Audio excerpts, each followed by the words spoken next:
17 सितंबर 2024 को court room number 1 में intense arguments का माहौल देखने को मिला, जहां पर chief justice of India D Y Chandrachud, senior advocate Kapil Sibal और SG Tushar Mehta women doctors की प्रोटेक्शन को लेकर डिस्कस करते हुए नजर आए। हालांकि मामला और ज्यादा तब बिगड़ गया कि जहां एक और वुमेन डॉक्टर्स की प्रोटेक्शन की बात हो रही थी, वहीं सुप्रीम कोर्ट बेंच को ये बताया गया कि वुमेन लॉयर्स जो वेस्ट बंगाल स्टेट गवर्नमेंट को रिप्रेजेंट कर रही है, उन्हें रेप थ्रेट्स मिल रहे हैं। ये बात सीनियर एडवोकेट कपिल सिब्बल ने बेंच के सामने रखी। ये बात सुनकर chief justice of India D Y Chandrachud काफी ज्यादा शॉक दिखे और उन्होंने वुमेन लॉयर्स को प्रोटेक्शन देने की बात कही। हालांकि इसी बीच सीनियर एडवोकेट कपिल सिब्बल ने ये भी क्लैरिफाई किया कि वो एक्यूज को रिप्रेजेंट नहीं कर रहे हैं, बल्कि वो वेस्ट बंगाल स्टेट गवर्नमेंट को रिप्रेजेंट कर रहे हैं। And he said, we appear for the state government and as soon as the court is making a comment, our reputation is getting destroyed overnight. We have 50 years of reputation। और इसी वजह से उन्होंने supreme court की live hearing इस matter में रोकने के लिए कही, लेकिन सीजीआई ने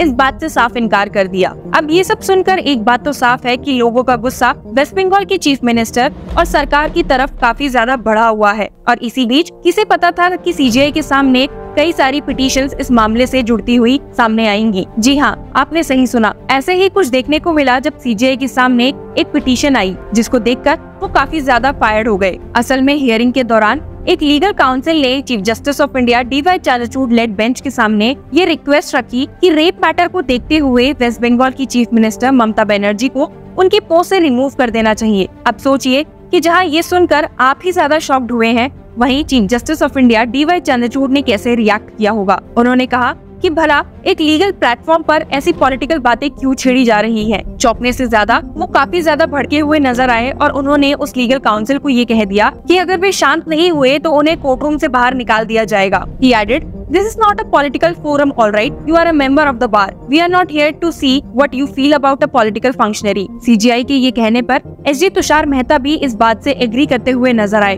और उन्होंने भी कहा कि कोर्ट्स में ऐसे मसलों को लाना निराशाजनक है। पर बात जहां डॉक्टर्स और वेस्ट बंगाल गवर्नमेंट की है, तो उनके बीच के रिश्ते कुछ ज्यादा सुधरते हुए नहीं दिखे हैं, क्योंकि एक बार फिर से यही सवाल खड़ा हुआ है कि डॉक्टर्स अपने काम पर वापस कब जाएंगे। इसी बीच सीनियर डॉक्टर्स को रिप्रेजेंट करते हुए एडवोकेट करुणा नंदी ने बेंच से कहा है कि डॉक्टर्स को गलत लाइट में शो किया जा रहा है। उन्होंने कहा कि वेस्ट बंगाल सरकार का ये क्लेम करना कि डॉक्टर्स के प्रोटेस्ट में जाने की वजह से 30 लोगों की मौत हो चुकी है, ये झूठ है। जी हाँ, आपने सही सुना। आपको याद होगा कि प्रीवियस हियरिंग में ऐसा ही कुछ सीनियर एडवोकेट कपिल सिब्बल ने भी कहा था, जब उन्होंने ये स्टेट किया था कि डॉक्टर्स के प्रोटेस्ट में जाने की वजह से सिटीजन्स की डेथ हो चुकी है और ये नंबर 23 बताया गया था। लेकिन बाद में वेस्ट बंगाल चीफ मिनिस्टर ने इस नंबर को 30 बताया। इस हियरिंग के दौरान डॉक्टर्स की तरफ से पेश होते हुए एडवोकेट नंदी ने बेंच को बताया है that the junior doctors do not feel safe joining the work, but the claim of deaths are false। उन्होंने कहा that we only confirm one death। अब ये नई इन्फॉर्मेशन हो सकता है लोगों को काफी ज्यादा चौंका दे और वेस्ट बंगाल गवर्नमेंट के स्टैंड को हिला भी सकती है, जो आए दिन ये प्रूव करने में लगे हुए हैं कि उन्होंने डॉक्टर्स की प्रोटेक्शन के लिए कई सारे स्टेप्स ले लिए हैं और उन्हें सेफ्टी देने के लिए कोई भी कसर नहीं छोड़ी है। हालांकि इस सेफ्टी प्रोवाइड करने की बात पर भी सुप्रीम कोर्ट बेंच को ज्यादा इम्प्रेस नहीं दिखी थी, क्योंकि उन्होंने ऑब्जर्व किया कि इंसिडेंट के 1 महीने बाद भी सुप्रीम कोर्ट ऑर्डर्स और गवर्नमेंट द्वारा लिए गए स्टेप्स के बीच में कुछ खास डिफरेंस देखने को नहीं मिला है और न ही कोई एक्टिव कदम उठाए गए हैं। यहाँ पर हम बात सीनियर एडवोकेट कपिल सिब्बल के दिए गए सुप्रीम कोर्ट सबमिशंस की कर रहे हैं, जिसको सुनकर बेंच काफी ज्यादा इम्प्रेस नहीं थी। सीनियर एडवोकेट इंदिरा जयसिंह ने भी सुप्रीम कोर्ट बेंच को डॉक्टर्स की तरफ से मौजूद होते हुए बताया कि आरजीकर मेडिकल कॉलेज में अभी डर का माहौल बना हुआ है, क्योंकि डॉक्टर्स को ऐसा लग रहा है कि एक्यूज अब भी कैंपस में खुलेआम घूम रहे हैं। इसी आर्ग्यूमेंट का पलट जवाब देते हुए सीनियर एडवोकेट कपिल सिब्बल ने कहा कि स्टेट गवर्नमेंट ने उन्हें एश्योरेंस दिया है कि उन्हें पूरी प्रोटेक्शन दी जाएगी। इसके अलावा उन्हें और क्या करना चाहिए। इस सवाल को काउंटर करते हुए चीफ जस्टिस ऑफ इंडिया ने उनसे पूछ ही लिया कि उन्होंने प्रोटेक्शन देने के लिए क्या कदम उठाए हैं, जिसके बाद सीनियर एडवोकेट कपिल सिब्बल ने उन्हें बताया कि मेल और फीमेल स्टाफ के लिए अलग रेस्टरूम्स बनाए गए हैं, पर लेकिन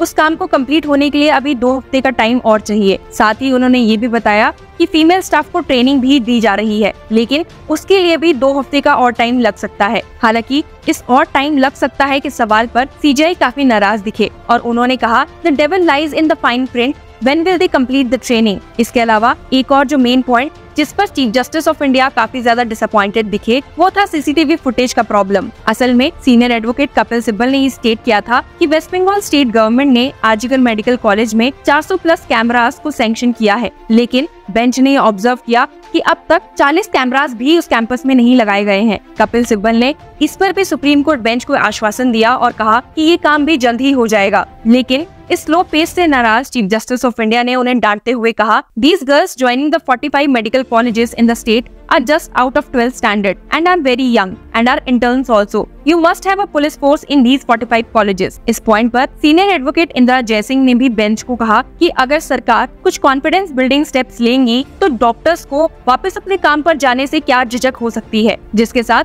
उन्होंने एक एप्लीकेशन सुप्रीम कोर्ट बेंच को सबमिट की जिसमें कुछ स्पेसिफिक एरियाज पर काम करने की मांग की गई थी, जिसमें मेजरली है internal complaint committee, grievance redressal grievance system पर मेजरली एक्स्ट्रा एफर्ट डालना। पॉश को भी अच्छे से इम्प्लीमेंट करने की मांग डॉक्टर्स ने रखी है। और ध्यान देने वाली बात ये है कि सुप्रीम कोर्ट बेंच भी इस एप्लीकेशन में दिए गए सबमिशन से एग्री करती है, जिसके बाद उन्होंने अपने ऑर्डर में स्टेट किया, "Each of these aspects would merit serious consideration. We impress upon the state of West Bengal to take remedial action if not already done within a period of 3 days from this order." अब जब supreme court ने अपने order में ये state कर ही दिया है कि वेस्ट बंगाल गवर्नमेंट ने ये कहा है और एश्योरेंस दिया है कि उनके सारे काम 2 हफ्तों के अंदर हो जाएंगे, तो ऐसे में वेस्ट बंगाल स्टेट गवर्नमेंट की अब जिम्मेदारी बनती है कि वो 2 हफ्तों के अंदर अपने सारे इन प्रोग्रेस कामों को रैप अप कर दे, अदरवाइज इसे सुप्रीम कोर्ट ऑर्डर्स का वायलेशन माना जा सकता है। इसके अलावा एक और पॉइंट जो इस हियरिंग में डिस्कस हुआ वो विक्टिम की आइडेंटिटी और नाम को लेकर था, जो सोशल मीडिया पर काफी ज्यादा वायरल हो रही है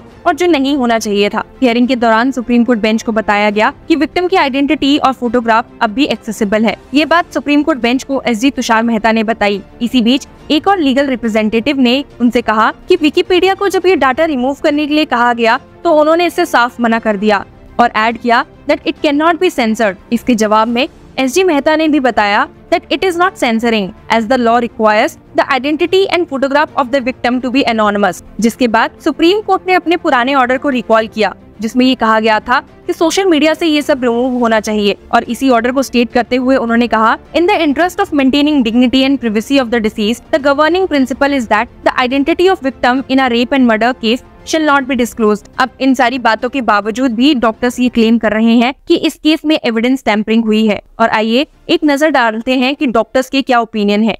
कि हमारा जो डिमांड्स है, पहले सीबीआई से पहले जो डिमांड है वो सीबीआई की ट्रांसपेरेंट एंड इम्पार्शियल इन्वेस्टिगेशन के लिए, रैपिड इन्वेस्टिगेशन के लिए।